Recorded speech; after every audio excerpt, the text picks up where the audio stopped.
So, Dave, why don't you tell us a little bit about your area of expertise and your background and let us know what you do? So I've always been in the logistics field. Started basically in warehousing, got into the transport. Really have a passion for logistics and supply chain, and made my way back with the contacts I had back into warehousing currently.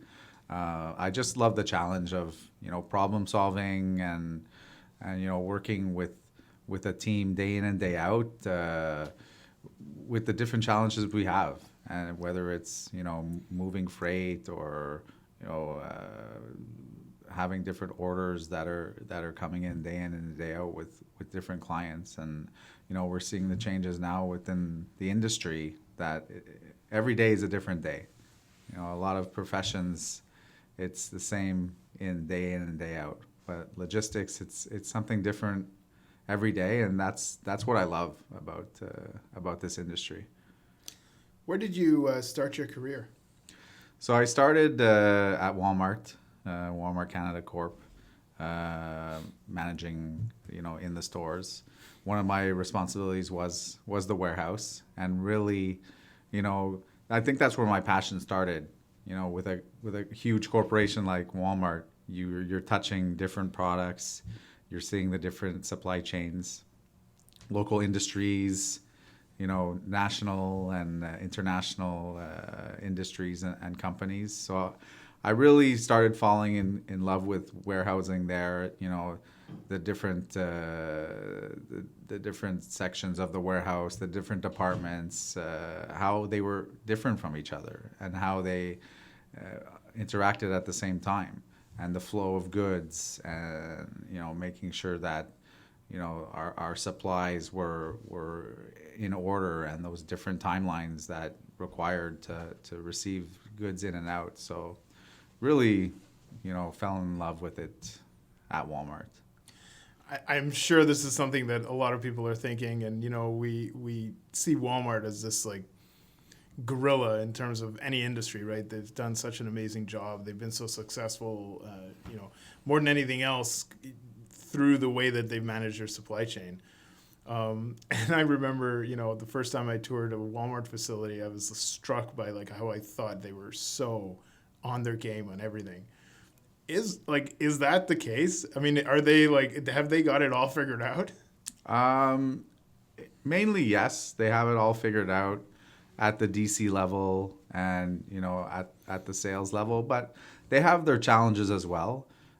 Staff is definitely one of their challenges, being the retailer they are, and they're profit driven. Obviously, they have their labor challenges and their salary challenges. So when it comes to that, it's difficult finding good people and being able to train those people and keep those people to, train them on the day to day, supply chain, training them what it takes to keep that supply chain going, and follow the company mentality. So I think they had it down pat. I mean, a lot's changed since I left Walmart. I think other corporations have taken over, but they definitely, as a whole, they have it down pat. Well, that's encouraging because you see what they do, and their stores and the ability to move all that product and keep the shelves full, and it's unbelievable. Like, I mean, I think they're a great company. Yeah. What's the best thing that you took away from Walmart? Um, Probably learning about supply chain and all the different levels involved. Someone maybe who didn't have that experience wouldn't understand what's involved, how many people are involved, how many different industries are involved. So I really enjoyed learning about the whole supply chain, and I guess that's why it brought me for full circle to where I am today. So, without making any like specific predictions or anything like that, the future of the industry is obviously changing. I mean, we've all faced a lot of change, and technology's changing. both in transportation and also in warehousing. And so, without again making anything very specific, where do you see the overall direction of the future of the industry? I think a lot of companies are gonna start to allow themselves to work with different partners, and for example, 3PLs. In the past, companies were maybe a little hesitant to work with, different suppliers and partners. They were maybe going to lose business, or give away their secret recipe. I don't know. I'm not on that side, but I think companies, they're going to start leaning on brokering out some of their work, working with suppliers, and so they can concentrate on their business and being experts at what they do. Yeah. And not trying to be a jack of all trades. And we're seeing that with the pandemic, companies able to close their offices, or being forced to close their offices because of quarantine, and still able to run their businesses remotely. So that's saving a lot of resources, revenue. They might not need an office. They might not need a warehouse. Right. Let's just focus on our sales team. So I think that's where, not only in our industry it's going to go, a lot of industries. I think you're right, 100%. And the other thing that I've noticed, and I'd love to get your opinion on this, is that technology has really started leveraging what we can do, and it started offering opportunities way outside what was previously possible. And as an example, in warehousing, you've got robotics that is now, or automation that is becoming more and more mainstream. And although it may not be widely adopted yet, the advantages are obvious. And then you have all kinds of other technologies that are coming out that are helping enable things to move faster and be easier to manage. And what do you think that's going to look like, in 5 to 10 years from now? I think the last year has allowed us to trust more technology, allow it more in the workplace, where we were, maybe worried of using automation and robotics, regardless of the price, to maybe aid an employee or replace an employee. And now we're seeing, it may be a tool to help our employees and help our business. It's not there to replace anyone. So I really see technology as playing a huge role in many industries, and I see it playing a huge role in our business for many years to come. I've never had so many conversations this past year on different technologies, robotics, software, different integrations. It's going to be a huge part of our business. I'm looking forward to learning more and working with the different technologies. And that ties back into your point about people being willing to go outside of their own structure, is that things are moving so quickly. If you depend on yourself to adopt everything that's best for you, you're going to fall behind because you can't be best at everything. But if you're able to identify, the parties that really understand where things are going, they can help you get to that point. They can help you go in that direction and then find the right solutions that would work for you, where you don't necessarily have to know everything or be able to do it yourself.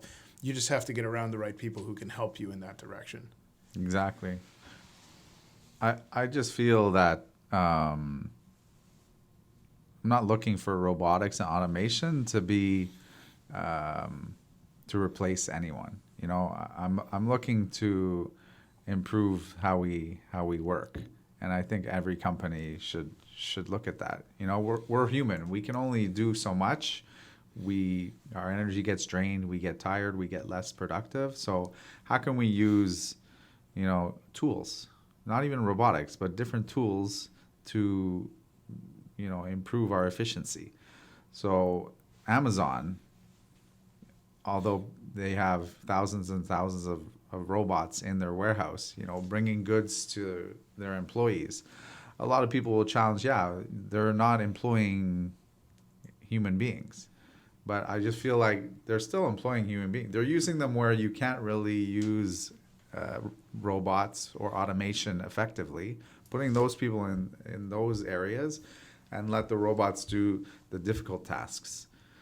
I think that's how we have to look at technology, and how can we use technology to better take advantage of our people and utilize our staff and our people much more efficiently.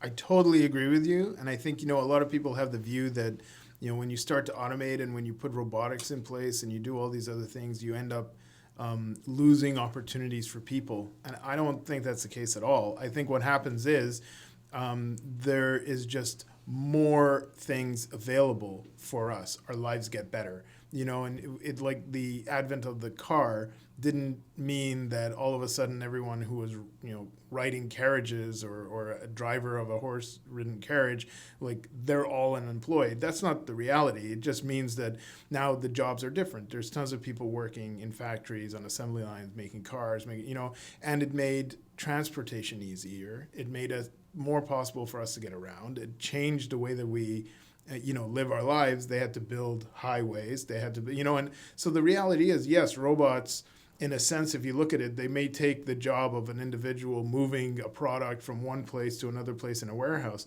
But that just means you can get products faster. It just means you can get more products. And cheaper. Exactly. It's creating products and Right. services at a much cheaper cost for the population. Exactly. And you need to be a better skilled worker to work with robotics. And there are more jobs on the software side. And there's more people designing new robots. And so really it elevates all of us and it improves our lives, as opposed to it's a risk for people's jobs, And I totally agree with you in that aspect, is that we don't look at it at all from the perspective of a robot replacing a person. It's actually making life better. Exactly. Definitely. A lot of people, they know what they're going to do from the day they can remember. I'm going to be a doctor or a fireman. I never really. I had my passions, as a child growing up, and I had my views, but I never knew coming out of high school, what I was going to do. I couldn't say, yeah, that's I'm going to go into logistics, So I think that was my path. Dave, I've never talked to a single person in supply chain and logistics who started out saying, I'm going to be a logistician. I've decided I'm going to be in warehousing. I think it's one of those things you just kind of fall into, It is. It truly is. And then you learn, okay, there's these courses in CEGEP. Like, what? I never knew any of my friends who were in logistics. Like, what Did is it even it's so exist? vague. Yeah, I know. Apparently it existed. I had colleagues Yes, I don't know. where'd you go to school? Yeah, I went to school in logistics. Like, what? What? They taught you There how was a to- thing? Yeah. It's a very new thing that is it came in the world around the time I guess we were, because before that, maybe the complications were less, or maybe it just wasn't as much of a focus. I think companies, they were more, okay, we're gonna handle everything in house. Right. We're gonna be a jack of all trades, and then,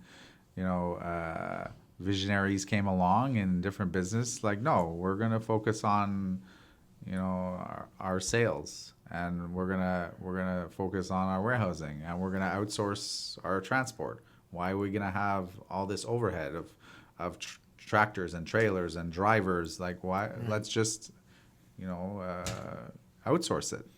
And then, the industry evolves, and then that same okay, well, why are we going to have a warehouse? We're going to focus on sales. Right. Let's, why am I going to have 50,000 square feet when I only need 35?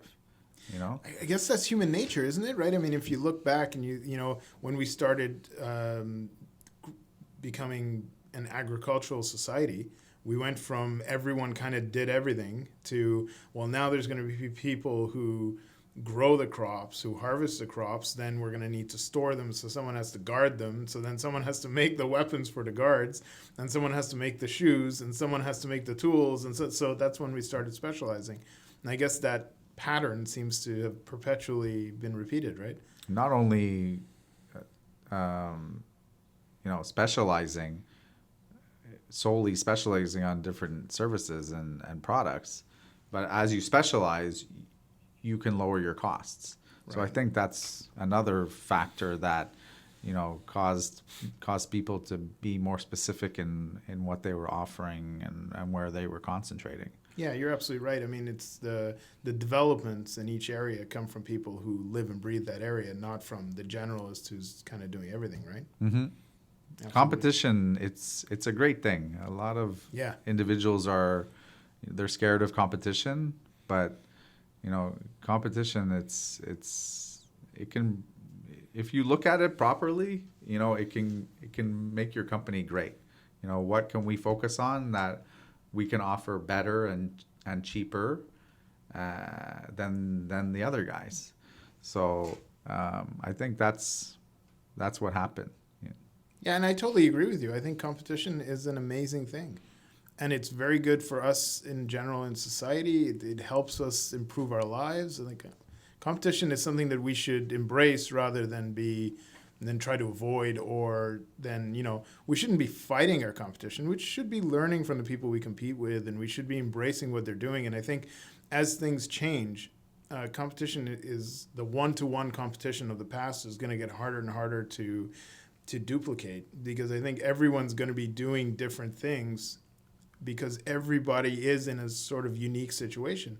Every company is different, every individual is different, and I think every solution is going to be different. And I think competition is no longer going to be a matter of, there's 3 choices you can choose, pick any one, 3 of them. Well, no, probably one of them is more specifically suited for what you exactly need, Exactly.